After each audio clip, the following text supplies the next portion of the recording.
Very good morning everyone. Myself Shiraz Grover, your mathematics tutor, and bache, today we will discuss chapter 6 of class 9th, lines and angles. Before going to the exercises questions of these chapters, let us make some of the points clear to us. Our first topic is parallel lines. Two lines are said to be parallel only if they are produced infinitely to the either side and they would never intersect each other. Two parallel lines have no intersecting points. Okay, bache? In other words, I would say that two lines are parallel only if the perpendicular distance between these two lines would remain same throughout whenever they are produced infinitely to the either side. Okay.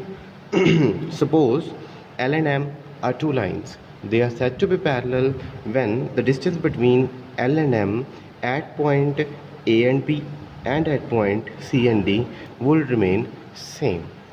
Suppose it's 1 centimeter, then it would also be 1 centimeter.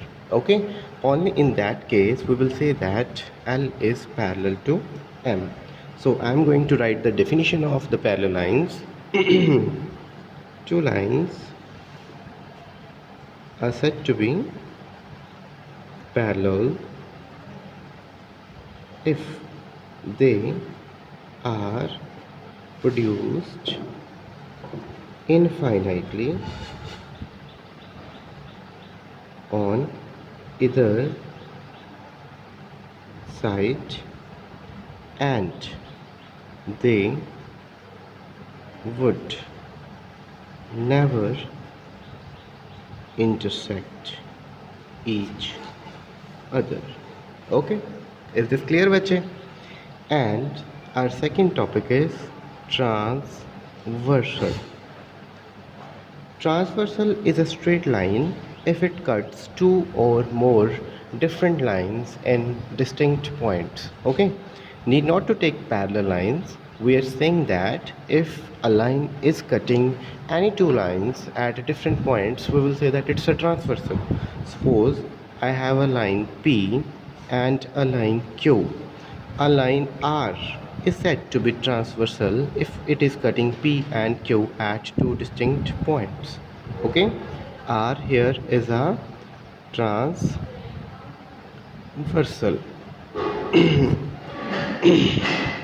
A line is said to be transversal if it cuts two distinct lines at two distinct points. Here distinct means different.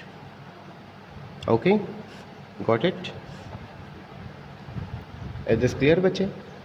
Now we are going to discuss about the angles formed by the transversal and the two lines that are parallel.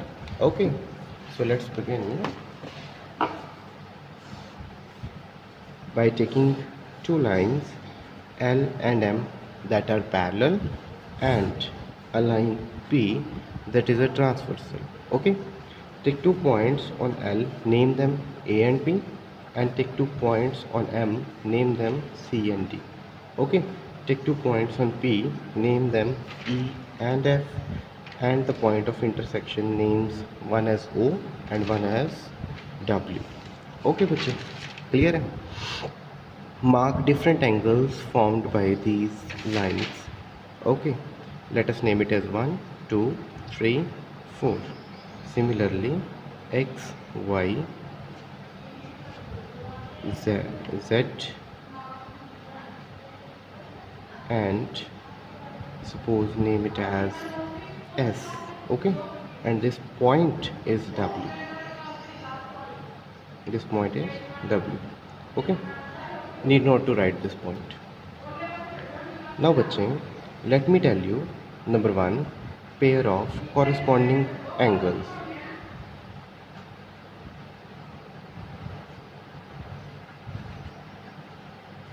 Here Corresponding angles are formed whenever two parallel lines are cut by the transversal and the angles formed on the same side on the same place of the points of intersection.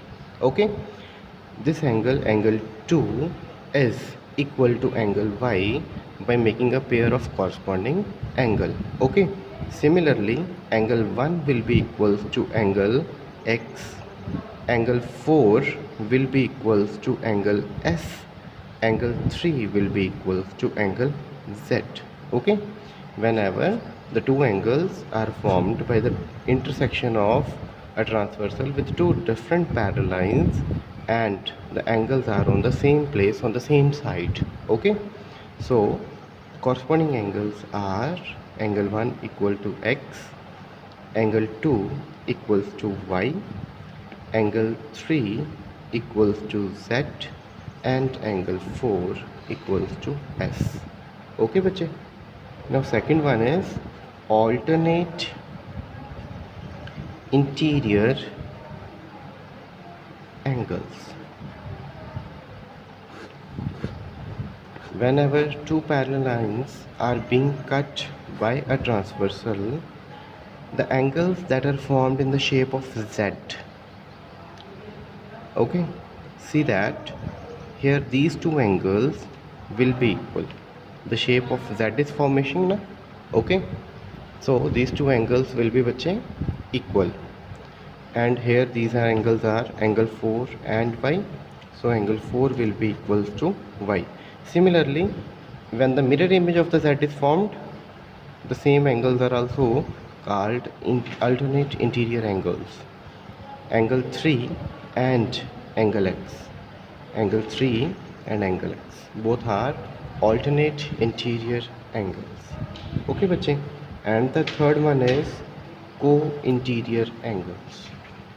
Co-interior angles. Whenever two parallel lines are being cut by a transversal, the angles that are formed in the interior of the parallel lines and a transversal are said to be co-interior angles. Here angle 3 and angle y are co-interior. Similarly, angle 4 and angle x are co-interior. And one main thing about these, that the sum of these two angles is always 180. Okay, so angle 3 plus angle y is equals to 180 degree. Angle 4 plus angle x is equals to 180 degree because of co-interior angles. Okay bache. Next one is linear pair. Next one is linear pair. Linear pair, from the name it's clear, pair of the angles that are on the straight line. Linear denotes a straight line, and the sum of these two angles is also 180 degree. So angle 1 and angle 2 are said to be linear pair because they lie on the same straight line, and the sum of these angles would be 180 degree. Okay, similarly if you are taking it as a straight line, so angle 2 and angle 3 both will also act as linear pair and their sum would also be 1